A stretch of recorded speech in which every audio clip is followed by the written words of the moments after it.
Hello and welcome back for Game 3, where Counter Logic Gaming will face off against 100 Thieves. My name is Julian Page-Shamkar, and my dad always said, pick that Sam Kobe Hartman-Kenza as your co-caster, which admittedly made less sense when I was 7 years old and living in Australia. Smart man. Certainly so. Let's take a look at the starting rosters. Selecting blue side for this game is Counter Logic Gaming. In the top lane, Darshan. In the jungle, Rainova. In mid, Huhi. Bot Stixay, support Biofrost, and their coach, Zix. And facing them on the red side will be 100 Thieves. In the top lane, it's Someday. Jungle, Meteos. Mid, Ryu. Bottom, Cody Sun. Support, Afromu. And Coach Prawley on stage, ready to take his second try at the drafting. Well, we'll see what he can do today. Counter Logic Gaming's top laner, Darshan, plays his 400th game in the LCS, becoming the first pro to do so in North America. Yep, Mr. President there. It's a very big milestone here for the veteran. It really just shows how long he has been playing, because a lot of the names that come up when people think about that are like Sneaky and Afromu and those guys, but Darshan has been here since the beginning.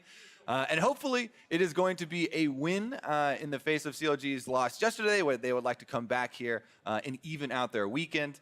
Everything, though, did kind of fall apart yesterday after that mid-game team fight, and they were never really able to get back into the game. It kind of feels similar for some fans, similar to last split that when we were watching Counter Logic Gaming, where they would have a lot of really good early games, but then the shot calling around the mid game would get very hectic, and they would kind of lose direction and not have a great plan for ending the game and finishing out that execution. We'll see if they can clean that up today. We'll see what they break out against 100 Thieves, who also kind of showed some execution misfires in their game against Team Liquid. That's right. Both of these teams are coming off losses yesterday. And for 100 Thieves, they ran some of the most flexible champions. They actually themselves banned out 2 marksmen, Ezreal and Lucian, which are the most picked. And then they picked up Vladimir, they picked up Aurelia, they picked up Renekton, and they started swapping these around through the different solo lanes. And it seemed like they ended up, when Cody Sun took Vladimir in the bottom lane, like it wasn't the ideal champion for him, or he hadn't put quite enough time in on it. So I wouldn't be surprised to see 100 Thieves in this champion select focus on actually getting a marksman for Cody Sun, because as we know yesterday, the level 1 death on Vladimir kind of set off the game on the wrong foot. Yep, certainly tough stuff. And again, teams are really just struggling to adjust across the board. We've had wildly fast games today, so I think more than anything, teams are going to have to find themselves and just kind of set the pace and maybe push it back a little, because if they continue at this rate, teams are going to look back in this week and be like, I don't even know what to work on, because the game's just ended so fast. Yeah, something we're definitely seeing is, since people are trying to be so flexible with their strategies, and they're moving the champions around all the different lanes, and people are ending up with champions that they don't have thousands of games on like they're used to, especially for the AD carry role. We're seeing, especially if you get an early lead versus someone who's on a non-comfortable champion for them, they don't have the same fallback patterns, and they aren't quite as secure in trying to come back in the game. Plus, there are so many different things that have been added to the game recently that just help with snowballing and help the winning team with closing it out. Well, certainly seen that be in effect. We'll see if kind of these two teams who are a little bit slower at 100 Thieves, especially at the end of last season, were known for the pace in which they played out the games. But I think the tough thing is that every team is struggling to find an identity. And for these guys, it's hard to pin exactly where you should be putting your resources when you can do so much. 100 Thieves have 5 good players, but which one do you designate as you are the carry player? Because in some ways, they all feel very flexible. And I think for teams like these two, it's kind of causing some problems. Yeah, that's the thing with 100 Thieves, right? They have so many good players, and they have a lot of veterans that should have a lot of ideas of how to play out this game. It's just about kind of focusing that, and especially therefore probably setting them into the game, especially with what to do for the objectives for the early game. I think for CLG, it kind of feels a little similar as well. Stixay, known to play a lot more late game carries, but that was kind of in the crit marksman era, which of course right now isn't in a super strong spot. He did play Ezreal in his last game, so he's sticking with, I think, more comfort, and a pick that's certainly been very powerful, even all the way back to MSI, which we saw running rampant in that tournament. Yeah, so many people keep on bringing up, CLG's run at MSI and Stixay there. Oh, no, that's the last MSI this year. Yeah. His Caitlyn, at that MSI where they were able to get to the finals was so big, but she is very, very far, removed from the current state of the game right now because of all the nerfs to crit items, because she has that big power chop in the mid game. That's why we're seeing the rise of those 380 carries we mentioned: Lucian, Kai'Sa, and Ezreal, the 3 premier ones right now. So if they do want to have the more standard-ish bottom lane with one of those marksmen, those would be the focus early on in draft. And so far, we do have them all available here. We'll see if there are any bans thrown there as well, because that pool's pretty small. So if you start to pinch it with bans, you could lose them. Right now, though, Brand, Darius, Aurelia, and Talia are the first 4 bans in this game. Yeah, it looks like they definitely are changing up the game plan here, especially as far as the bans are coming out. Everybody will be very well acquainted with Jungle Talia right now as well, so that is definitely a targeted Reignover ban, but Reignover is one of the guys that we should be highlighting here for Counter Logic Gaming, because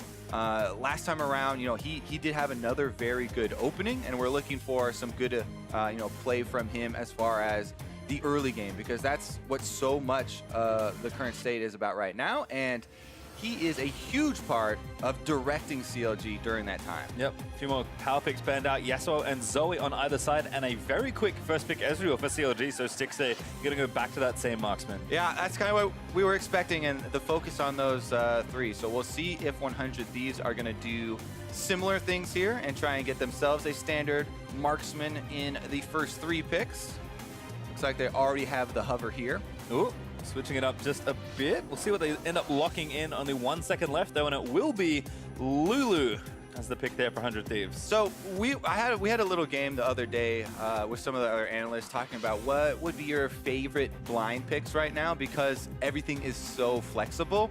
And Lulu, to me, is definitely one of the highest priority, because not only can you flex her around to multiple lanes and multiple positions, but she also is a semi-blocker to a lot of lanes right now. Like a lot of the pros I talk to do not want to pick Vladimir into the Lulu and things like that. So I really do like the early Lulu pick, and then they also do follow it up with the Lucian, who, especially with a lot of the changes to Essence Reaver and the buff to Blade of the Ruin King, the items that he's going to want to build, got a lot more power. Yep, so Lucian kind of the smart next pick. I like the Braum takeaway as well, so preventing Braum Lucian as being a lane, and then Ornn, also another pretty flexible champion, and one Darshan Yeah. has already played. Yeah, we have actually seen, you know, AD carry Ornn. We have seen top lane Ornn. We have some support Ornn. Haven't quite seen jungle Ornn yet, but holding out a little bit. Braum and Ornn, though, it brings so much crowd control if you're looking at the overall team competition and the 5-on-5, and that should be a lot of zoning for the Ezreal to work around. It's something that you can utilize very effectively, especially in jungle corridors. Well, there's Rakan as the last pick, presumably the support pick up there for Aphromoo, but I mean, these first 6 picks still have some flexibility in them, so we'll see what the teams are maybe thinking with their next phase of bans, as 100 Thieves will start it off with Aurelion Sol once again taken away from Hu here. Yeah, we have seen supports put a very, very high priority on the Rakan because of the engage potential and how so many of the bottom lanes right now are really volatile, and they're looking for those kills. So Aphromoo on a hard engaged champion. This is one of the champions where he had highlight reels from just last split. And with a Lulu on the team as well, presumably going to go to Ryu from the mid lane, they're going to have a lot of support for Cody Sun this time around. So doing everything to make him feel much more comfortable than, you know, day 1, what we saw on the Vladimir. Feels a bit more like kind of the end of spring strategy we saw from the finalists. Graves, the next ban away from Reignover. CLG did ban Xin Zhao away from Meteos, one of the premier aggressive junglers currently existing, and Trundle, another very strong jungler, taken away. So Meteos will lose some options here. As everyone's always kind of switching focus over here to banning out junglers, we do still have to keep in mind, though, that the Lucian isn't 100% Cody Sun, because that is also a pick that you can flex to solo lanes, just to keep in the back of your mind if you're trying to follow along and do your home draft. Yep, I can only give you the most commonly possibly played position right now. I cannot give you anything nearly as definitive as times past. There's Singe, though, picked up for presumably the top lane. And things kind of starting to come together for 100 Thieves as... So as soon as, traditionally, whenever we see early Ornns and then the counter pick of Singe coming through, a lot of teams will then flex the Ornn around because the Singe is so good into Ornn. It mostly comes into effect a bit later in the game, though. You can split push really well against him. You can use the W, the Mega Adhesive, to stop Ornn from reactivating the ultimate. So there are a lot of pseudo counters in there where you can deny a lot of the things that Ornn is trying to do. And it looks like with the last pick here, another burst mage coming in from CLG. We've seen Syndra fairly often here, and actually has been looking quite good with being able to burst out a lot of squishier targets that are flying around the Rift these days. It's kind of a weird thing to think about given how many bruisers and tanks have been in all sorts of lanes, but certainly is a strong pick, and we'll see what 100 Thieves finish up with. I specifically also always really like it against Rakan if the Syndra player is quick. Because Rakan, if you can ever lock him down, hit him with a stun, or deny his engage, just for a split second, you can definitely burst him down quickly. You know, if Rakan gets burst down quickly before he's able to get off those multi-charms and have that very quick initiation, then he loses pretty much everything that he's going to bring to a team fight. But it is very scary for the Syndra because, again, the Rakan, especially with Flash Up, has the incredibly long engage range. If you don't see it coming, that can definitely go the other way as well and just burst down the Syndra. Yeah, Meteos as well. Also finishes off with Camille, a jungler that's been picking up quite a lot of steam in recent weeks. So, you know, a lot of junglers were touched in the bans here. CLG were trying to keep options away from him, but still finds one, and especially with Lulu. Everyone knows initiation plus Lulu is always a good time. Yeah, so Camille is definitely one of the favorite junglers right now on this patch across the entire world. One of the most picked junglers, specifically because she is really enabled by the Scuttle Crab. You know, the changes Scuttle Crab, a lot more gold, a lot more health in there that you can get out of it, or getting a lot of mana back, but it really just shores up some of the weaknesses where Camille could not fall back on farming the jungle. The jungle's not about farming anymore, so it's kind of the perfect area for her to run free and go for a lot of ganks. Yeah, expecting quite a lot of aggression, but we'll see how the game shakes out. I would say a bit more traditional as far as these two comps go, but I think that's somewhat to expectation. Yeah, that's what we were kind of expecting for these two teams after their losses yesterday. So let's see how they can execute. Marksmen are back on the field. There we go. They've actually been, you know, pretty prolific throughout this patch, but shit, yeah. Worst kept secret in League of Legends. Marksman's still good, guys. The CLG are going to move out onto Summoner's Rift for the second time this weekend. Yeah, it's funny, actually, because I was talking to four technically, 80 carries yesterday in the lounge stream. We had Double Lift, we had Cutie Pie, Sneaky came over, Aframu technically used to be one, but Double Lift was saying that he had actually changed his mind and he does not like Lucian anymore in the current state of the game because he didn't like, you know, the new Essence Reaver. And thought he was a bit harder to utilize him nowadays. But this is actually the first Lucian for summer for North America that we will get to see in action. And again, this is a Lucian that has a mid Lulu that will be looking to assist him. And that's when you really get to see those highlight plays where it accentuates the skill dodging of the champion, lots of mobility, and we'll see Cody Sun going for some big outplays. Well, you can see 100 Thieves have stacked 3 here, just sitting in CLG's roadside jungle. Not sure if anyone's going to go down and check. This looks like perhaps a counter invade is spotted by a nice ward from 100 Thieves, but maybe starting vertically here for this one. All right. A lot of people starting on opposite sides. Reignover, it looks like he won't get harassed here as the Olaf, even though they did walk over the ward. And yeah, as you're saying, both teams will be okay with trading their red quadrants of the jungle because both of them do have pretty much full information here. This is a Braum inside the tri-bush, but Meteos is following the duo because of that. Yep, really nice stuff. They already spotted the ward. Now Afro actually going to grab the double knockup, so Cody peppers some shots in onto Stixxay. Really nice read by 100 Thieves there, seeing that ward and knowing that, you know what, just take one extra person for a few extra seconds of safety. Yep, having Meteos trail them through their exit of the jungle does allow 100 Thieves, Cody Sun and Aframu there to get a lot of damage onto Stixxay and get some control in the lane super early on, but it also meant that Meteos is only stealing away the red buff, so he doesn't steal away any extra camps, whereas Olaf is a great power clearing champion. Reignover is almost finished up with all 3 camps in the red quadrant. Now his last objective is to get out alive because Camille is coming for him. Alive through the top lane though, actually going to try the gank in onto Someday Dashon, already looking to slow him up, but can't quite grab the knockup. Axe hits. But Meteos is there, and I think CLG think they're better of it. Yep, and Meteos is going to be able to take both Scuttle Crabs because of this. Again, Camille, she definitely focuses very hard on these Scuttle Crabs because she doesn't farm normal camps that well, especially early in the game. And those Scuttle Crabs just don't fight back, which is one of the best parts.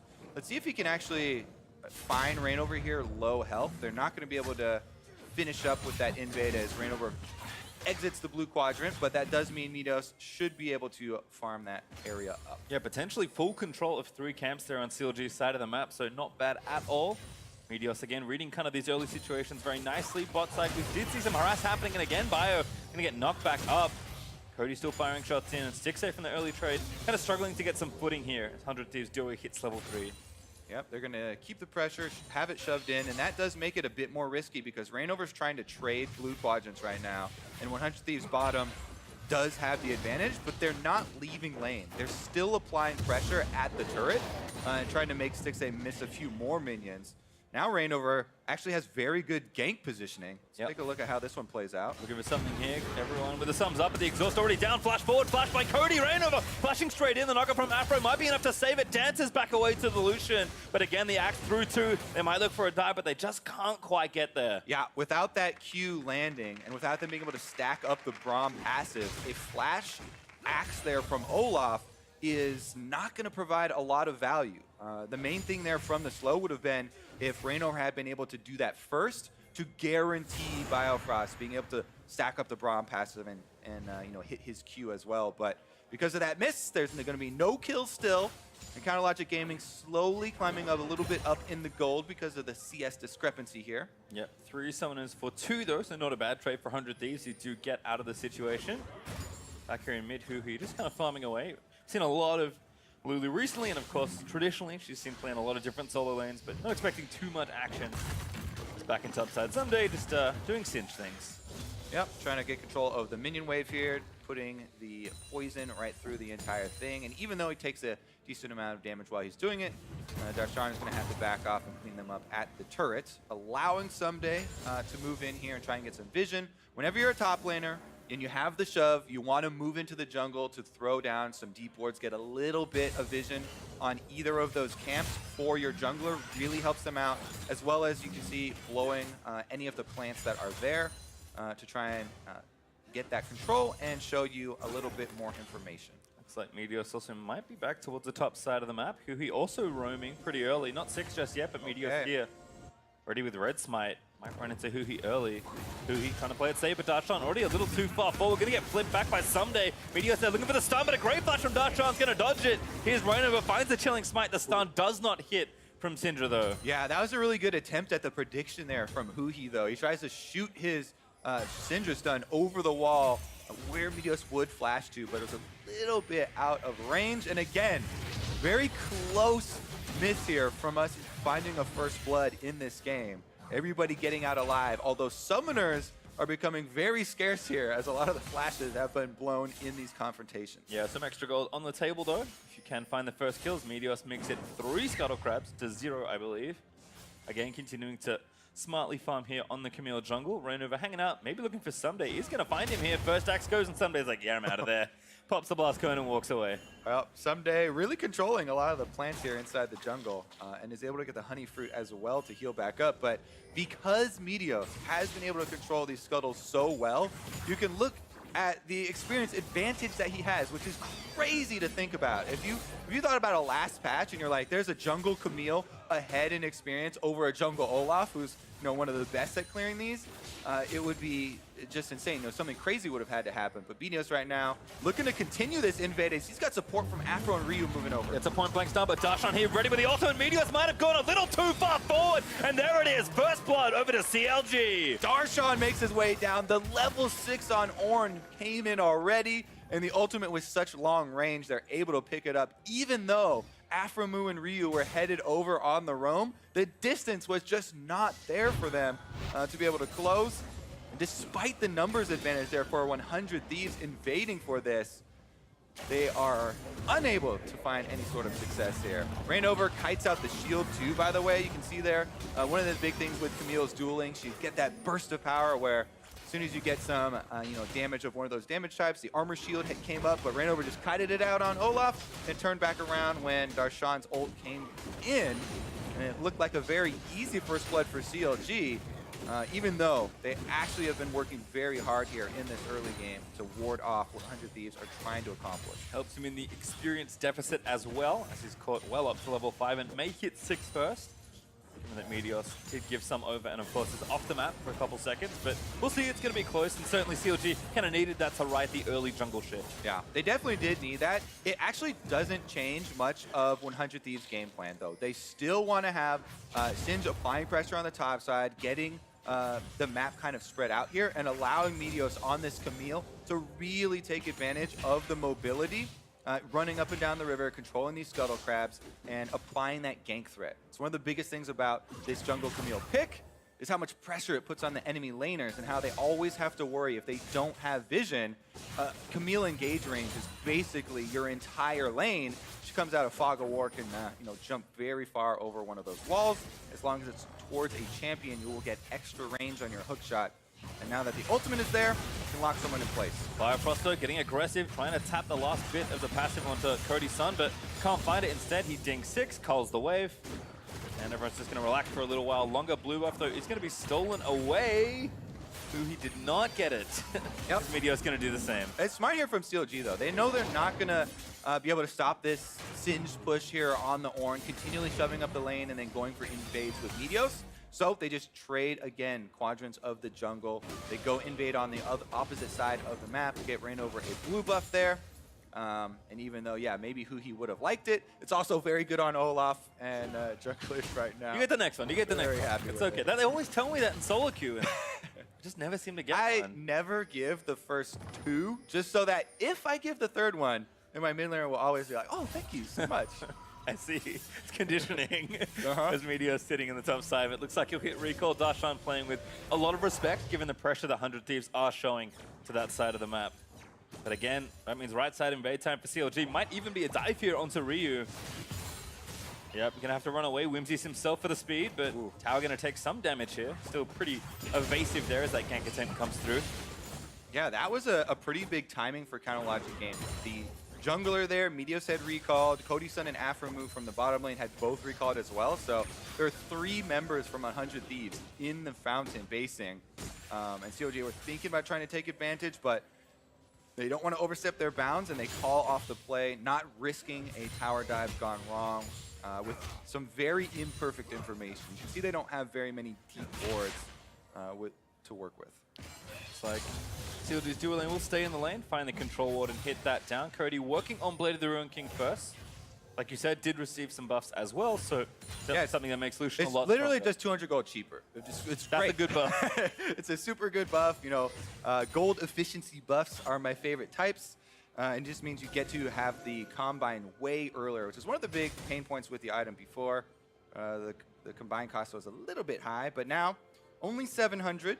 And there are 4 members fainting a little bit of a convergence here onto the bottom side. But again, looks like both these teams, after their losses yesterday, a little bit wary to overextend. 2v2 brewing perhaps here in the mid lane. Ult just out from Huhi. Again, phase rush procs, but can't quite get back in range for another stun.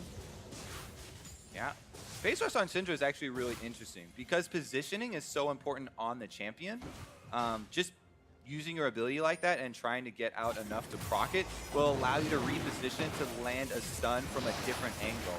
And that's what he was looking for after the ultimate, but there was no follow-up, and now it gives 100 Thieves a chance here to roam up to the Ocean Drake to try and claim the first dragon. Yeah, looks like Darshan did try and come mid, but Sunday pushed away back. Now he's down here, and all that space means 100 Thieves will claim that first objective. Yeah, you can see, Someday has been very mobile. Bottom side, though. Oh, Afro again finds the combo. Meteor's going to get the stun back in onto Bifrost, and he's going to fall as a result. A TP in from Darshan, but it is cancelled. Such quick engage there from 100 Thieves. And again, Aframu, the support star here of the team. One of the first guys they recruited to it on the Rakan, the hard engaged champion. Being able to call it here. They immediately turn, they find their kill, and now they've got 3 versus 2 on the bottom turret. Yeah, Red Nova's here, but this isn't that safe. I think CLG recognizing this are going to move themselves away from the turret, but first turret gold is on the table. CLG claimed first blood. 100 Thieves with the first Drake and looking to make it a structure on top, but wave not quite big enough. This will move here for our Acer Predator replay. It's one of those things where you hear the dragon roar and you're like, oh, let's go check it out. Oh, wait a second, I changed my mind. We don't want to find what's actually waiting for us there. But again, Camille and Rakan, two of the most mobile champions. Hard engage right there from two of the veterans on the squad. They pull it off, and it was actually just in time. This bottom turret for 100 Thieves has been taking a beating because Stixay and Biofrost laning has been very strong here with the Ezreal Braum. They've actually gotten a lot of tower damage down. Remember that first turret bonus gold is still available, and that's a very big objective in itself. So teleport already being used here from Stixay to get back out onto the bottom side and not lose any of the tempo. Darshan, the Hero versus Someday, a big whack, but Someday pops the ulti and is going to fling him back into the minion wave. Darshan still trying to fight it out of the way. Ulti's ready, he's going to burn it. Someday with the flash. Gonna have to try and get out of there, but oh no! The sticky adhesive. Darshan can't proc the ulti. That's what we were talking about in Champ Select. As soon as you see the Ornn come through, the counter pick Singe, just mega adhesive on him. Because the reactivation of your Ornn ultimate is a headbutt and a small dash, you're not allowed to use it on the mega adhesive, so you only get hit with the slow, and that's why Someday was not concerned with that Ornn ultimate coming through. Bottom side, though, Cody Sun might be a little bit more concerned. Yeah, turret nice and low, but might get a prize to begin with. Stixay moves forward, they're going to jump in onto Cody. Duke land the stun after the Braum passive, and Huhi, an easy pick up there after burning the ulti. Yep, good job keeping focus on that objective we talked about for Counter Logic Gaming. The bottom turret very low. They want to topple it. They want to get the first turret gold.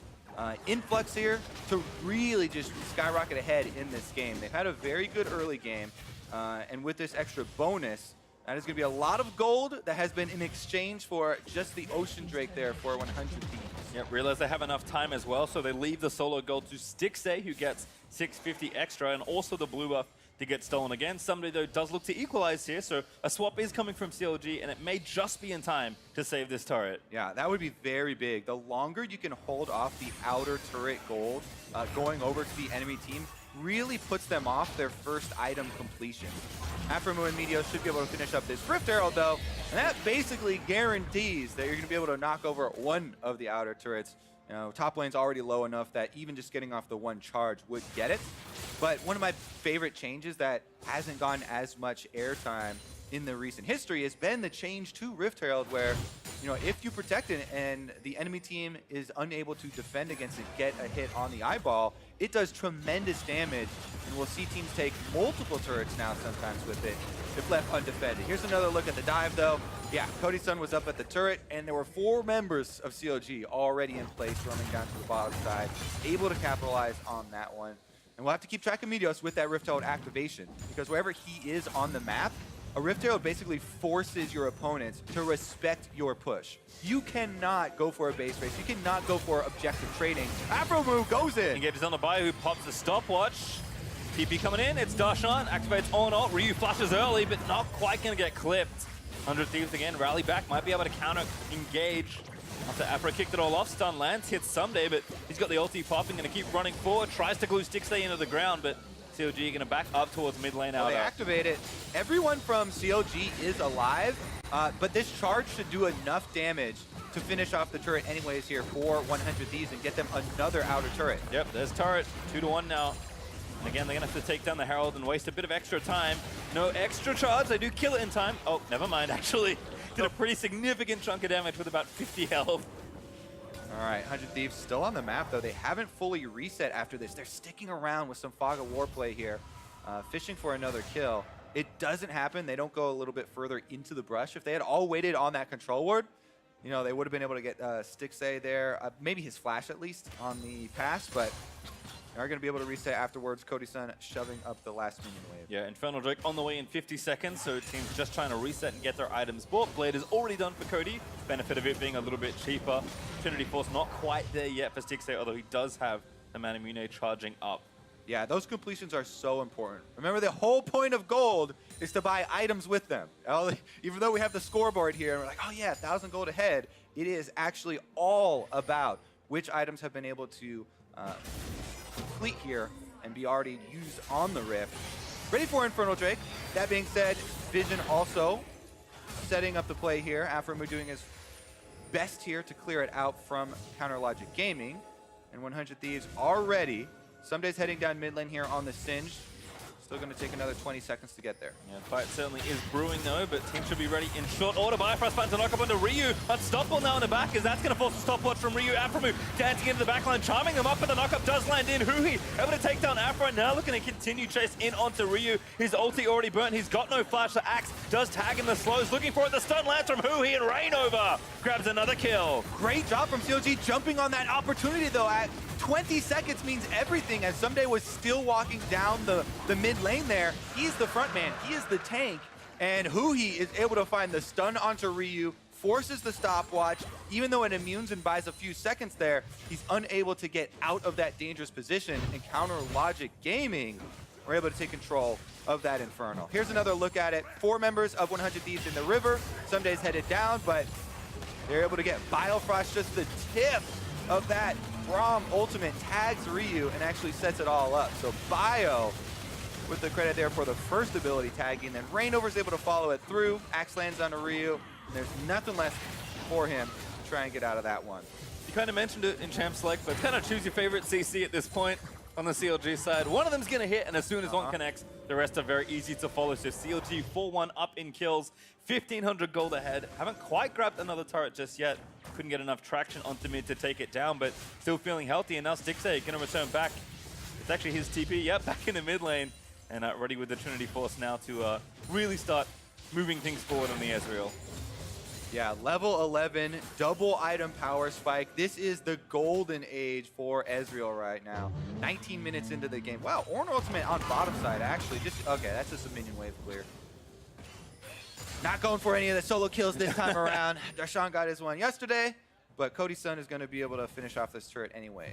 You know, sometimes games will get a little slower like this, where teams are playing more careful. You just want to do some bowling and have some fun in between rotations, between objectives. Baron up in 20 seconds. Tower's going to fall here to CLG, and again, they look to even up the total objectives on the map, and then we'll make it 2 turrets for 2. All right, now remember, 100 Thieves, they were splitting this off. They're trying to finish off and trade this bottom turret. They still have a lot of options available to them.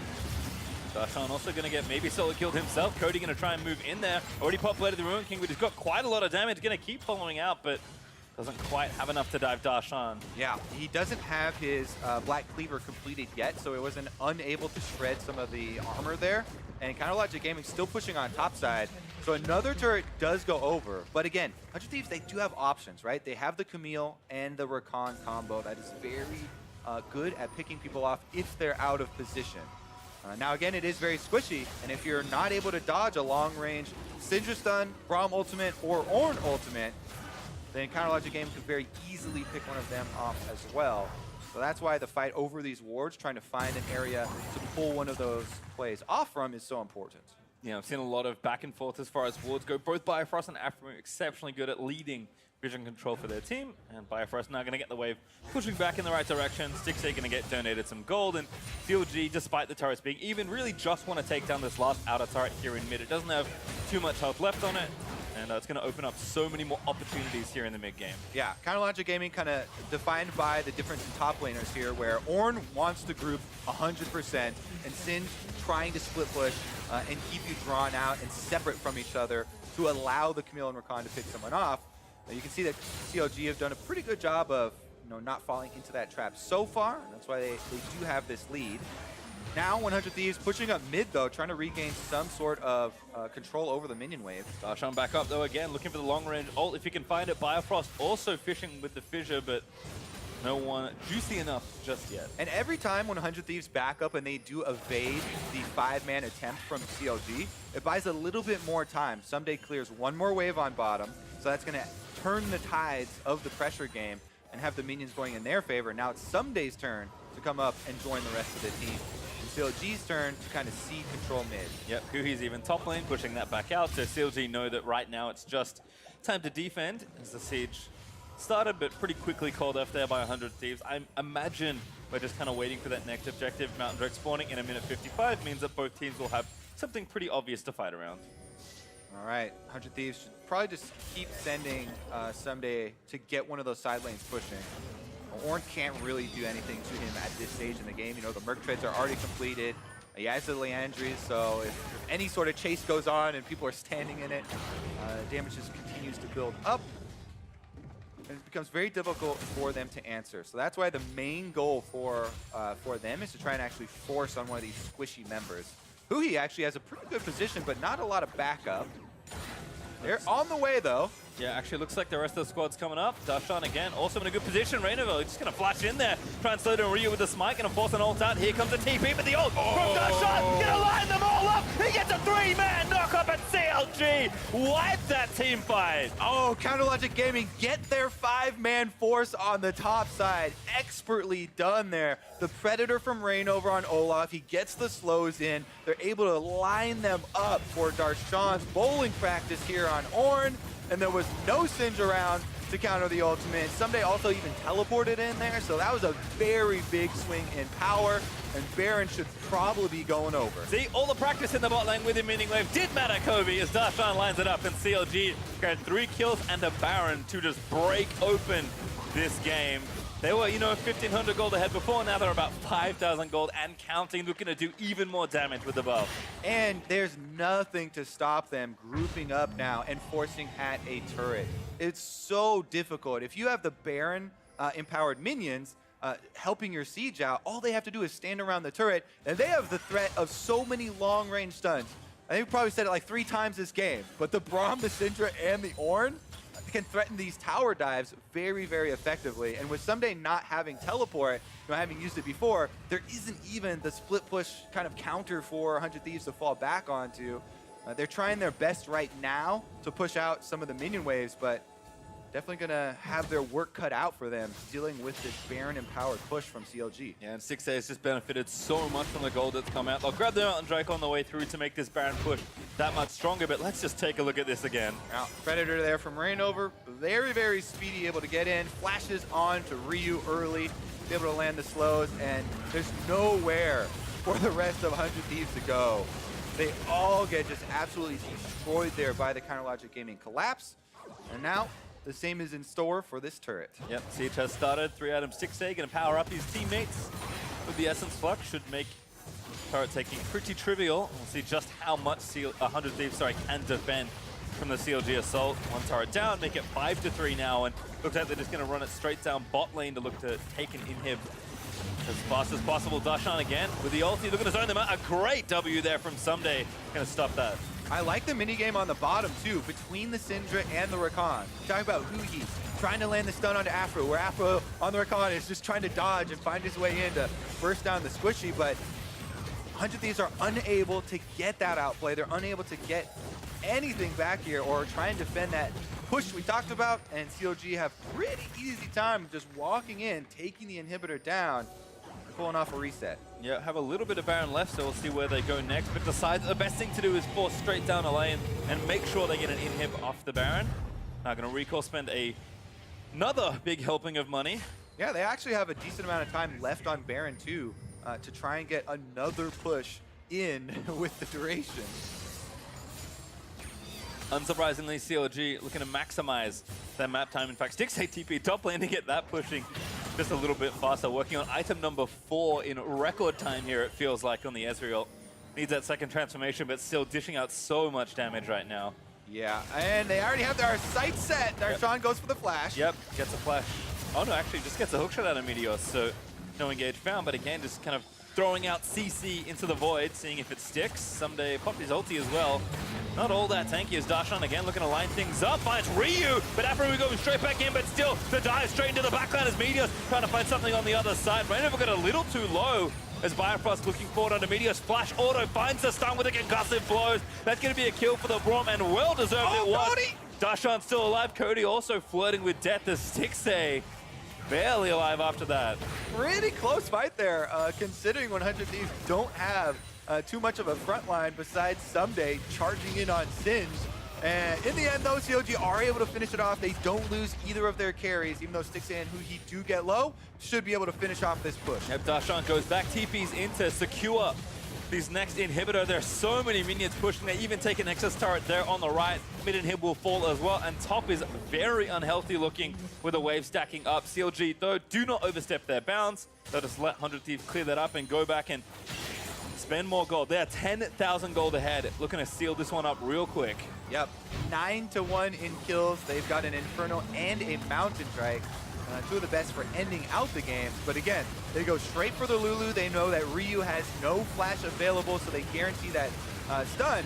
But because of the big chunk there, onto Ryu, onto Huhi in the backside, there was a lot of threat. Cody Sun flashing there, almost was able to get Stixxay. Would have needed one more Relentless Pursuit or something to try and get back there to finish off the auto. Because they're unable to do that, there's no turn in the team fight.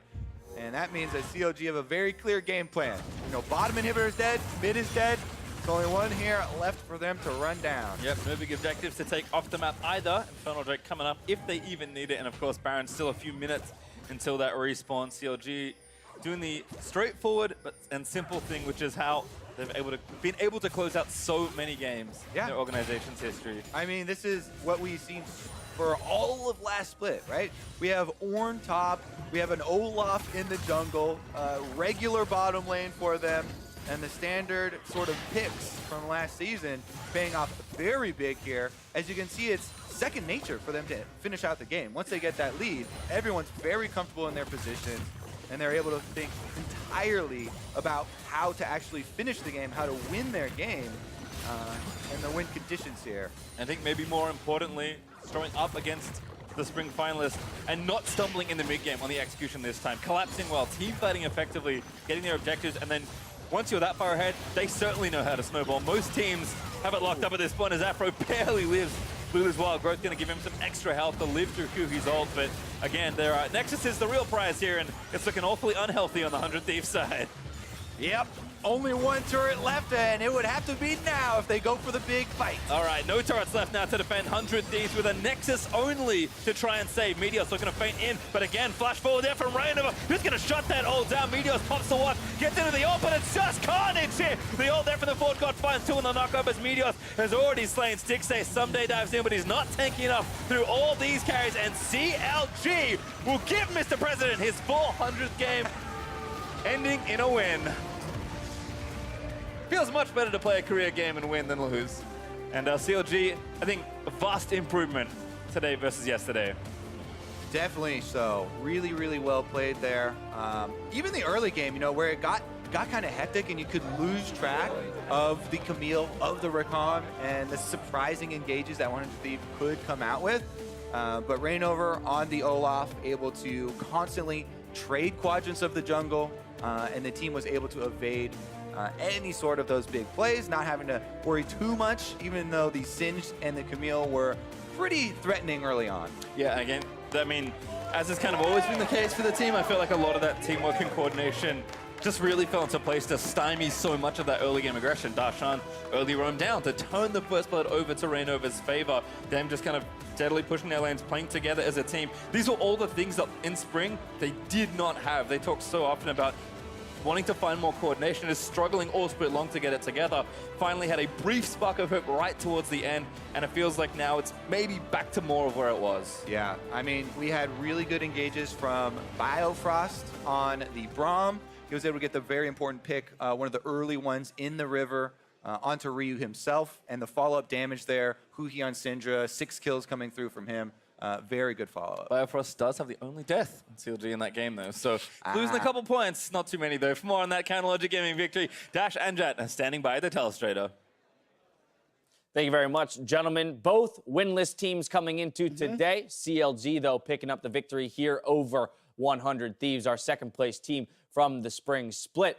We're going to roll through some highlights, just kind of recap this game, figure out how it fell the way it did. We did have traditional bot lanes. We got our first look at Lucian as well. However, not too much success for 100 Thieves. And you're going to notice a trend here. It's Ryu running away on Lulu after ulting himself. CLG was always the ones finding the initiation, and that's partially by design. They have all those initiation tools that they kept alluding to in the cast. The Ornn ultimate, the Cinder follow-up, the Braum follow-up. It was very difficult to run away from.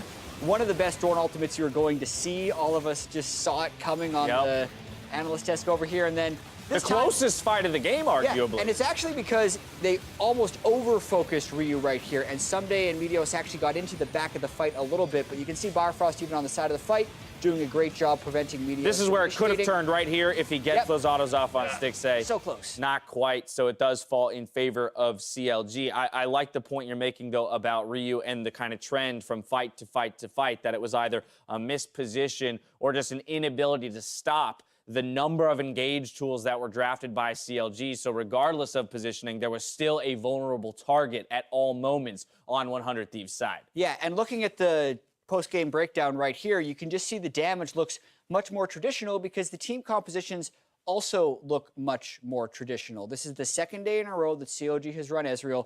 100 Thieves lost to Zaya yesterday, so I was expecting them to probably go back to something more marksman focused. For Cody's son, they did. The lane phase went okay, but the rest of their team composition to me was very high execution complexity, whereas CLG had a much more straightforward composition, which is what they succeeded a lot with at the end of last split. To me, if looking at these compositions, I like to believe that if 100 Thieves was choosing the initiations, that's where we would have seen their team shine the most. If the Singed and the Camille are starting the fight, maybe picking out the Syndra as a focus target, Ryu is not left to ult himself, shield himself, and is instead given the possibility of enabling Illusion to start running through the fight and really take over the mid game like we would expect him to do on that pick. Yeah, I absolutely agree. But what ended up happening is CLG had the priority. Getting the early kill on Meteos in the jungle was really huge for Reignover to get it back. While Meteos had a level advantage. Absolutely, and it's because they collapsed on him very well. Darshan with the 7.3k damage doesn't really tell the whole story. Damage charts definitely lie to you. It was the Ornn ultimates so often that really either ended the fight or started it in a really positive way. All right, that brings us to the conclusion of that game with the victory for CLG. Jat's dad actually evens up the predictions race of the fathers, tying with Avali at 2-1. We'll continue to track throughout the day. Enough from us, though. Time to hear from Avali and NALCS Player Association President Darshan. Thanks, guys. Darshan, congratulations on your win. We just heard Jat looking at the damage charts and talking about some of your Ornn ults. Why do you think that game went so well for you guys? I think that game was just a representation of us just like playing as a team, and I think showing how much we improved. I think that we got a lot better, and our TSM game was really unfortunate because we were actually playing really well in the early and mid game, and we just ended up throwing pretty hard. And I think that everyone, like all the players on our team and the coaching staff, should be proud of how much we've improved. And this is actually your 400th competitive game. So how big of an accomplishment is that for you? It's awesome. You just mentioned it's my 400th game, right? 400. It's crazy because I didn't even realize that I mean, 400 games is a lot. I know I've been playing in LCS since it started, and I think a lot of people don't realize that I've been playing since season 2, and I still haven't reached my goal to, win Worlds. So I'm going to keep going, and I'm just so blessed and grateful that I can keep playing. You are also the first one to reach that number, so technically you're still far ahead from everyone else. But I also want to wish you a congratulations on becoming the newly elected president of the NALCS Players Association, Mr. President. What can you tell me about your responsibilities and how you're juggling the duties as well as LCS? So I just recently got elected for the position, and I haven't had too many responsibilities yet. We're having our first meeting next week, actually. So once that gets hashed out, I'll know exactly what I'm supposed to do. But basically, I wanted to make the Players Association something that all the players could feel like they want to be a part of, and it could help all of us help each other out, work together, and kind of there's not really like that unbiased party for the players. And I think it was great that we're able to have the Players Association so that the players always have something to turn to help them out. How did the elections kind of run? Did people nominate and then everyone voted for you, or what happened? Yeah, so basically it was a nomination process that happened in a meeting about 2 weeks ago, I think. And that's when I decided, hey, I want this Players Association to be something that is more serious and more important to everyone. And I want to be a part of that change and make it happen. So I decided to run, and people gave speeches, gave an okay speech. And luckily I was able to get the position, and we'll see how it goes. Well, coming back to the game, this weekend we've seen a lot of interesting meta picks, champions, and role swaps. Have you felt any changes up in the top lane? I feel like there's a lot of different ways you can go with top lane. You can play the tanks like Mundo or Ornn. You can play the carries like Aatrox. And so I feel like there's still a lot of diversity. There's a lot of madness going on, though, with the Master Yi Taric stuff. So top lane can, some games have crazy impact and some games have not so much impact. I think it's just understanding every single game, what is your role, what is the best thing for you to do to help the team win, and not so much worrying like I have to carry every game, I have to like win my lane and stuff like that. So I think it's just really important to be able to adapt as a top laner. Are you enjoying the meta right now? I think I like change because I've been playing for so long. We'll see as it progresses how I like it, more so or not. But so far, so good. And then just really quick, last split was a little bit of a disappointing spring for CLG fans. What can fans hope from the team for this summer?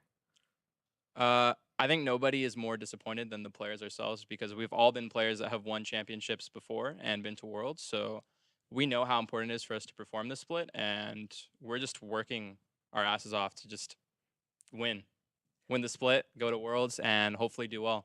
Well, I wish you the best of luck in that. Congratulations again on your win. And for everyone else, we're going to be taking a quick breather, but when we return, it's a rematch of the third place match from Miami, Clutch Gaming versus Echo Fox. Even though we lost yesterday, I still think that we're like the best team, if not one of the best teams, especially if we just keep going the way we're going. And so I'm just confident that if we take what we learned yesterday, we can win today. It's a point-blank start, but Darshan here ready with the ultimate. Meteors might have gone a little too far forward, and there it is. First blood over to CLG.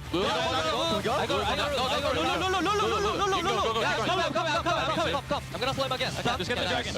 Good job, guys. Here comes the TP, but the ult from Darshan. Gonna line them all up. He gets a 3-man knock-up at CLG. Wipe that team fight. Meteors pops the one, gets into the ult, but it's just carnage here. The ult there from the Ford God finds 2 in the knock-up as Meteors has already slain Stixay. Someday dives in, but he's not tanky enough through all these carries, and CLG will give Mr. President his 400th game, ending in a win.